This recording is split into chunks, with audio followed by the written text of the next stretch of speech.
नमस्कार विद्यार्थी मित्रांनो, अभ्यास अलर्ट या आपल्या यूट्यूब चॅनलवरती आपलं स्वागत आहे. तर विद्यार्थी मित्रांनो, आज आपण पाहणार आहोत 31 मे 2026च्या अत्यंत महत्त्वाच्या चालू घडामोडी. तर व्हिडिओ पहिल्यापासून शेवटपर्यंत पाहण्याचा प्रयत्न करा. अतिशय महत्त्वाचे आणि निवडक प्रश्न असणार आहेत, जे की तुम्हाला कोणत्याही स्पर्धा परीक्षेमध्ये डायरेक्ट विचारले जाऊ शकतात. तर विद्यार्थी मित्रांनो बघा, आजचा प्रश्न क्रमांक 1 आहे. पहिली जागतिक योगासन चॅम्पियनशिप 2026 कोणत्या शहरामध्ये आयोजित होणार आहे? तर बघा, अतिशय महत्त्वाचा प्रश्न आहे. याचं उत्तर आहे बघा ऑप्शन नंबर बी म्हणजेच अहमदाबाद.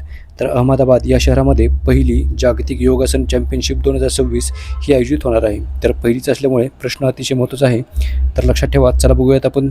बघा, पहिली जागतिक योगासन चॅम्पियनशिप 2026 ही भारतातील अहमदाबाद म्हणजेच गुजरात या राज्यामधील अहमदाबाद या शहरामध्ये आयोजित केली जाणार आहे. आणि बघा, ही जी स्पर्धा आहे ती 4 ते 8 जून 2026 या कालावधीमध्ये अहमदाबादमधील प्रसिद्ध एका एरेना ट्रान्स स्टेडिया येथे रंगणार आहे. ओके, तर लक्षात ठेवा. तर बघा, या स्पर्धेचा शुभंकर आहे बघा, म्हणजेच मॅस्कॉट आहे वीर द लायन. ओके, तर बघा, वीर द लायन हा याचा शुभंकर आहे. चला पुढचा प्रश्न आहे बघा, प्रश्न क्रमांक 2 बघूयात आपण. The library man of India the story of P.N. पणीकर या नावाचे पुस्तक कोणी लिहिले आहे? तर बघा, हे जे पुस्तक आहे ते लिहिले आहे P.P. सत्यन यांनी. ऑप्शन नंबर ए याचं उत्तर असणार आहे. तर P.P. सत्यन यांचे हे पुस्तक आहे. तर लक्षात ठेवा. चला पुढचा प्रश्न आहे, प्रश्न क्रमांक 3 बघूयात आपण. भारतात Wi-Fi 7 उपकरणांचे स्थानिक उत्पादन कोणत्या कंपनीद्वारे सुरू केले आहे? तर याचं उत्तर आहे बघा ऑप्शन नंबर ए म्हणजेच TP-Link इंडिया.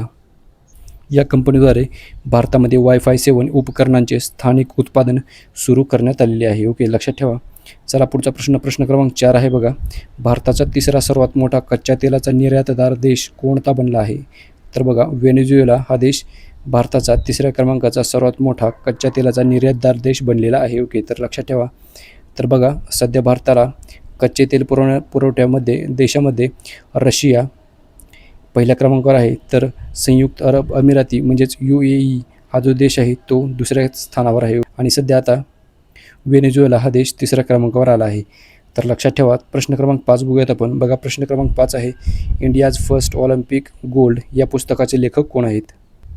तर बघा, हे पुस्तक लिहिले आहे के मुरुगम यांनी. ओके, ऑप्शन नंबर सी याचं उत्तर असणार आहे. तर लक्षात ठेवा.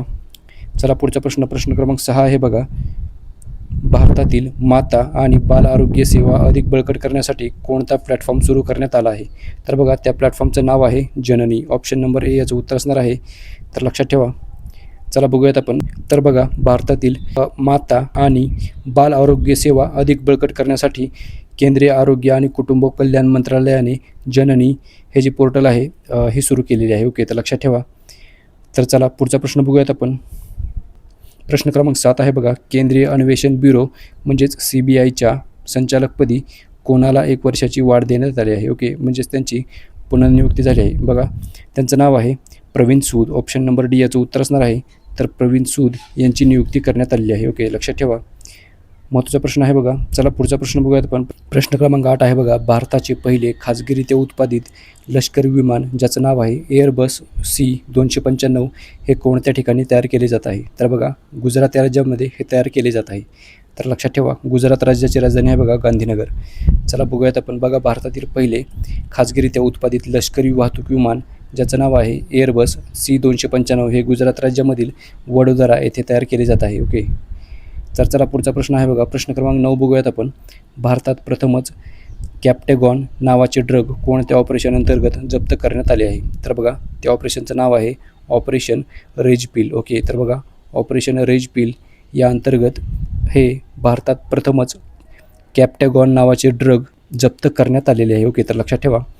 बघा, मे 2026मध्ये ऑपरेशन रेजिपिल अंतर्गत NCBने तब्बल 182 कोटी रुपयांचे 227.7 किलोग्राम वजनाचे कॅप्टेगॉन ड्रग्ज हे जप्त केलेले आहेत. ओके, तर चला पुढचा प्रश्न आहे बघा. प्रश्न क्रमांक 10 बघूयात आपण. महत्त्वाचा प्रश्न आहे बघा. नवीन मतदारसंघ पुनर्रचना प्रस्तावासाठी कोणत्या वर्षीची जनगणना आधार म्हणून घेण्यात आली आहे? तर बघा, ऑप्शन नंबर बी याचं उत्तर असणार आहे. तर 2011ची ही जनगणना आधार म्हणून घेण्यात आलेली आहे. चला बघूयात आपण. बघा, नवीन लोकसभा आणि विधानसभा मतदारसंघ पुनर्रचना प्रस्तावासाठी 2011ची आधार जनगणना म्हणजेच 2011ची जनगणना आधार म्हणजेच बेस इयर म्हणून घेण्याचा ऐतिहासिक प्रस्ताव एप्रिल 2026मधील नवीन परिसीमन विधेयकाद्वारे समोर आणण्यात आलेला आहे. ओके, तर लक्षात ठेवा. आणि याच प्रश्नाबरोबर आजच्या दिवसात जे करंट अफेअरचे प्रश्न होते ते सर्व आपण कव्हर केलेले आहेत. तर विद्यार्थी मित्रांनो, भेटूयात आपण उद्या. धन्यवाद.